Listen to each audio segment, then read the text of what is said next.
பெரியார்கிட்ட மோதிரம் வாங்கினாராம். தந்தை பெரியார் கிட்டத்தட்ட ஒரு 90 வருஷம் அணிஞ்சிருந்த இந்த மோதிரத்தை வந்து ஆசிரியர் வீரமணி அவர்கள் கலைஞர் கையால் கொடுத்து எனக்கு அனுப்பிச்சு விட சொன்னார். அது இப்போ என் விரல் இருக்குது.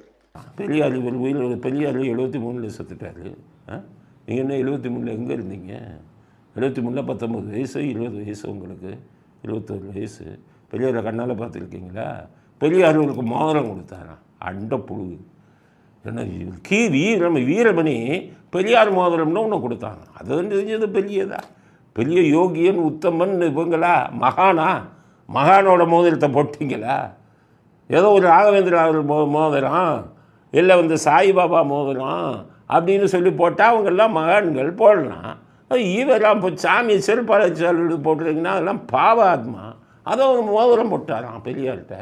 எம்ஜிஆர்கிட்ட கல்லாக்கட்டை வாங்கினாராம். மக்கள் தலைவர் எம்ஜிஆர் அவர்கள் நான் சந்தித்த பொழுது உனக்கு ஏதாச்சும் நான் கொடுக்கணும், என்ன வேணும்னு கேளு அப்படிங்கிறாரு. எனக்கு திடீர்னு என்ன கேட்குறேன்னு தெரியல.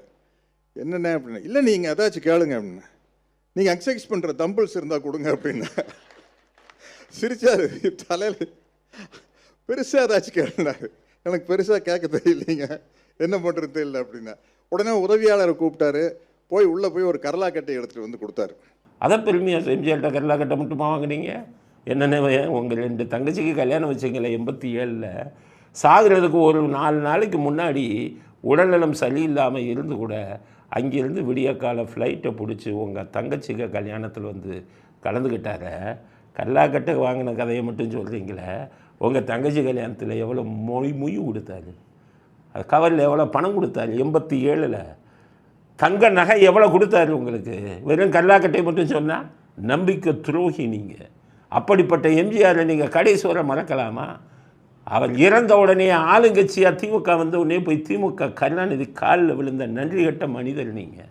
எம்ஜிஆருக்கு எதிரானவர். எம்ஜிஆர் எவ்வளோ பாசம் வச்சிருந்தார். எம்ஜிஆருக்கு எதிரி என்று தெரிந்தும் அவர்களுடன் உறவு வைத்து கொண்டிருக்கிறாள் நீங்கள்.